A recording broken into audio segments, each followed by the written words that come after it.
ঝিনাইগাতী উপজেলা জামাতের সেক্রেটারি নিহতের ঘটনায় ইউএনও ও থানার ওসিকে প্রত্যাহার করা হয়েছে বলে জানিয়েছেন নির্বাচন কমিশনের সিনিয়র সচিব আক্তার আহমেদ। বলেন, নির্বাচনী আচরণবিধি লঙ্ঘনের ঘটনায় জুডিশিয়াল এনকোয়ারি কমিটির রিপোর্টের ভিত্তিতে অভিযুক্তদের বিরুদ্ধে ব্যবস্থা নেবে কমিশন। নির্বাচন ভবনে আয়োজিত ব্রিফিংয়ে তিনি আরও বলেন, সাংবাদিকদের দাবির প্রেক্ষিতে নির্বাচনের সংবাদ সংগ্রহ ও প্রচারের জন্য আগের মতোই কার্ড দেওয়া হবে। বিস্তারিত জানাচ্ছেন সৈয়দ রিয়াজ। শেরপুরের ঝিনাইগাতী উপজেলায় স্থানীয় জামাত নেতা নিহতের ঘটনায় ব্যবস্থা নেওয়া শুরু করেছে নির্বাচন কমিশন।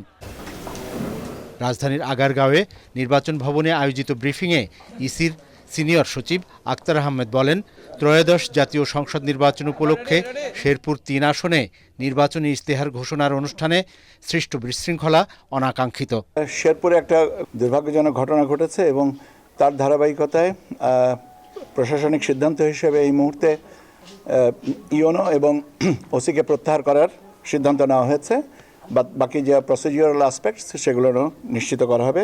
এক প্রশ্নের জবাবে তিনি বলেন, ৮ ফেব্রুয়ারির মধ্যে দেয়া আদালতের রায়ে যে প্রার্থীদের প্রার্থিতা বহাল থাকবে কেবলমাত্র তাদের নাম ও প্রতীক পোস্টাল ব্যালটে দেয়া হবে।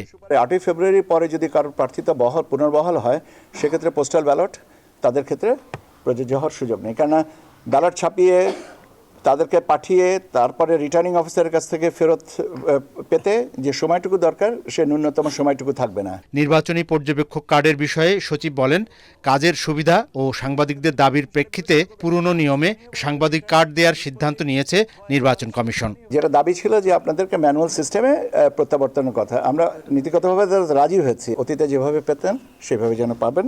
এর আগে সাংবাদিকদের একটি প্রতিনিধি দল প্রধান নির্বাচন কমিশনারের সাথে সাক্ষাৎ করে অনলাইনে কার্ড প্রাপ্তির জটিলতা তুলে ধরেন। সৈয়দ রিয়াজ, এটিএন বাংলা, ঢাকা।